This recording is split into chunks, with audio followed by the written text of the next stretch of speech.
Alright, here we go with lesson 2, renewable and non-renewable resources. To start off with renewable resources, these are the energy sources that cannot run out. In other words, they renew themselves. Make sure you leave some space. These are mostly powered by the sun. Okay? And what we're going to have is some video clips looking at the different examples here. So, I've got some video clips that are going to give us some context for these. Now, the top two, the first one is hydropower, and after that is solar power. Okay? So here we go with hydropower.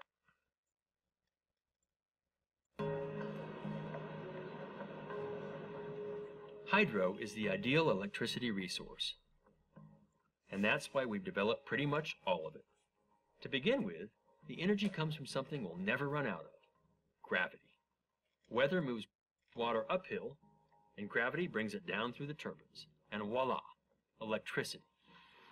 Lots of it. The biggest power plants in the world are dams, and they can spin up the turbines almost instantly whenever we need the power. This means hydro can be always on baseload power, or it can follow electricity demand by the minute, all with zero emissions. And although the plants are expensive and high impact to build, they're cheap to operate and may last for 100 years. But the water may not. As population and development increase, so do water demands for other things, like agriculture. And climate change could bring more droughts and hotter summers. Maybe more important, the places to build hydropower are limited. In the developed world, we've nearly used them all. The big projects in the future will be in China, India, and the developing world.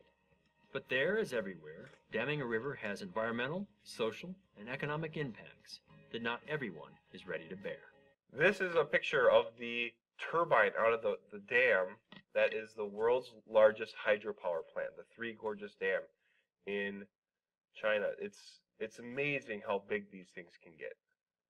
In the notes, under hydropower, okay, dams harness the kinetic energy of water rushing out of dams. Okay, so that's hydropower. You see these dams, the water is still rushing out over here. Now on to solar power.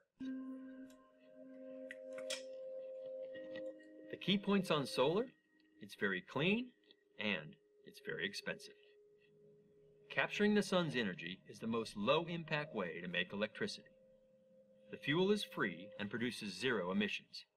Building the facility is fast and simple, and in most cases, the space has already been developed. Solar is intermittent. It only makes electricity when the sun shines, but it tends to be on when we need it most, in the heat of the day, when air conditioning load is highest. Which means that solar makes the most power when the electricity it's replacing is the most expensive. These are all good things. Even so, cost is the big challenge of solar. The technology, panels, and everything else are gradually coming down, but solar is still more expensive than any other power source, making it highly dependent on subsidies. Now there is one point that video gets wrong. That video was made around here, so it was more expensive at that point. Okay, back in the 70s, this was when NASA was making solar panels, and that's about it. Very expensive. Okay, of course, as you get more and more of them, they were still kind of expensive here, but over the past few years, right now we're talking in 2016, the price has been surprising. It's dropped a lot more. So they're actually pretty competitive with other stuff. So it is not the most expensive one anymore. In the notes, solar power, electricity is made directly from sunlight. You likely already do that. So that's solar power. Up next we have wind power.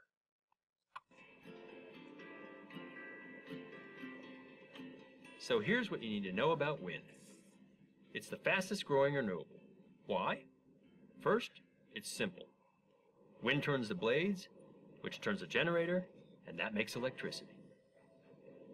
Then, it's modular. You can put up a few wind turbines to help power a village, or put up a lot, and you've got a wind farm. and you can do it fast. A wind farm can be built in a year, and in the world of energy, that's very fast. Then, wind is available. Most countries have usable wind. And some of the biggest power consumers, like the US and China, have a lot of it. But wind's most important benefit is that it's affordable. Wind power is about the same price as natural gas power, and that means people will build it. And of course, once it's built, there are zero emissions, carbon or anything else.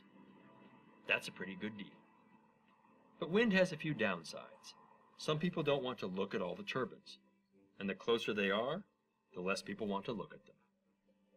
So you could put them offshore, but this makes wind power several times as expensive. Or you could put them far away, like in the Great Plains. But then you've got to build long-distance transmission, and it turns out that's much more of a challenge than building the wind farm itself. Finally, the biggest challenge is that wind is intermittent. It only makes power when the wind is blowing. So it may not be there when we need it most, like on a hot summer day when everyone's running their air conditioning. That means we have to back up wind with another fast-starting power source, ready to jump in when the wind dies. That's usually natural gas. So wind is a new clean power source that is affordable, unless building transmission and backup generation make it unaffordable. Which goes to show that every energy source is a trade-off of pros and cons, and that a successful energy transition will require the right balance of many energy sources. Great, so that's kind of introduction to wind power. It's intermittent, but it has saved us lots and lots of money. Here's what you need in your notes. Wind turbines harvest wind power. Okay, that's kinetic energy going straight to electricity. They're simple, they're relatively cheap. Xcel Energy, the people who sell us our power, have said that the wind farms we have here in Minnesota have saved customers billions of dollars just because we have them. Saved billions of dollars for no other reason than they're cheap, and when the wind is blowing, you can turn off other power plants, and this is basically free energy now that you have them. The last type of energy is geothermal. Geothermal energy, the heat of the earth, can be found beneath our feet everywhere. But extracting enough of it at an affordable price is the challenge. In some parts of the world, extreme heat from deep within the earth rises nearer the surface. Here, it's fairly easy to tap. For more on how that's done, see our geothermal site visit. We use that heat in mainly two ways: to heat people's homes and to turn a steam turbine to make electricity. Like hydropower, geothermal is flexible. It can be always-on baseload power, or it can be ramped up quickly to follow demand. The problem is, these high-temperature geothermal areas are few and far between. Iceland is the best example, but Indonesia, Italy, California, and Hawaii all have a powerful geothermal resource. So how do we get these benefits elsewhere? In some places, old oil wells allow access to hot water. In others, we're experimenting with drilling new wells, fracturing the rocks, and circulating water. But the energy returned is low, while the cost is high. There's also low-temperature geothermal, which uses the constant temperature of the near surface to heat or cool a building. But the installation is 3 to 5 times as expensive as conventional equipment. So that's geothermal in a nutshell. Now, geothermal, basically you're using heat from the earth. Heat from the earth is used to power a steam turbine. This is what they use in Iceland to get pretty much all of their power. Places like California, Haiti, Hawaii could use this as well. What we have around here is low temperature geothermal, and it ends up saving people a lot of money. They're just expensive to install up front. So once you install it, it saves you lots and lots of money. Now here's what I want you to do. For just a moment, I want you to think to yourself, which of these are powered by the sun? Okay? And I want you to put a star by those things. Okay? So we have hydropower, solar power, wind power, geothermal. Pause the video and put a star near the ones that are powered by the sun. Now the obvious one that should get a star is solar. Solar is definitely powered by the sun. But what about hydropower? Hydropower is powered by water, and so water has to rain down, flow in rivers, all that stuff. Basically the water cycle. Well, what powers the water cycle? The sun powers the water cycle. Hydropower, powered by the sun. Wind power. Now, does wind get its power from the sun? Well, there are parts of the earth that are warm, there are parts of the earth that are cool, high pressure, low pressure.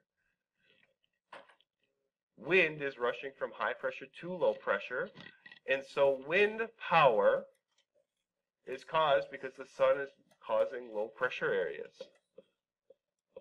The only thing that is not powered by the sun is geothermal.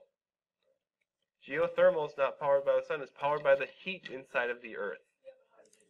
The heat inside of the earth has been there since the earth is formed. It's also added to because there's stuff like uranium decaying, and that keeps the inside of the earth nice and hot. So geothermal is not powered by the sun. So moving on, that's the 4 renewable resources we're going to talk about. There are a few other ones we should talk about, but we're not. Okay, on to non-renewable resources. Okay, these are resources that just take too long to replenish or will never replenish. Okay, and these are the different types we're going to talk about: coal, oil, natural gas, and nuclear. Here are the 2 words you need to know about coal. It's cheap and it's dirty. It's cheap because it's available. Nearly every major country has an available domestic coal reserve. And it's easy. Easy to mine, easy to transport, easy to store, and easy to turn into electricity. Burn coal to boil water, and the steam turns a generator. Available and easy means cheap. Coal electricity is the cheapest in the world, and cheap is a very big benefit, especially where people can't afford anything else. And because electricity goes into every product and service, affordable electricity makes everything else more affordable. That means that the biggest benefit of coal is that it can help lift developing countries out of poverty. But coal has some big downsides too, and the biggest is that it's dirty. Mining coal can be pretty clean, but in most places, it's dirty and dangerous. And burning it produces pollutants and huge volumes of ash. The best coal plants capture some of this, but most don't. And there's not a single coal plant in the world that captures its CO2. Not one. This means that burning coal produces nearly half of all man-made CO2 emissions. That's what you need to know about coal. It's cheap, making everything else affordable. But it's dirty, causing environmental damage every day. Knowing that, will the world end up using... So we just talked about coal, and that coal making cheap power has resulted in us having cheap products available to us. And we don't want to give that up. We want to continue to have cheap, easy access to electronics. Buy whatever you want, use it as much as you want. But we're used to it because coal is so cheap. Okay, we are low on time, so what I'm going to do is give you the notes here. Coal is made from millions of years of plant life matter that was buried.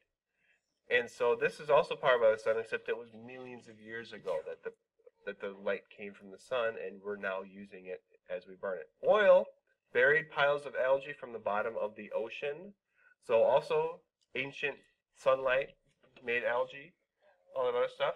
Natural gas is just a byproduct of oil, and here you see it being burned off from an oil well. A lot of places just treat it like a waste and they just burn it. So this fire will be burning year after year after year as this oil well goes on. There are thousands of these fires, probably maybe even hundreds of thousands of these fires burning today. Okay? Just because natural gas isn't worth all that much. They don't bother to keep it. They want to keep the oil. Lastly, we have nuclear power. Okay? Nuclear power is made from uranium that's found in mines that cannot be replaced. Now, all of these things are non-renewable because they cannot be new again.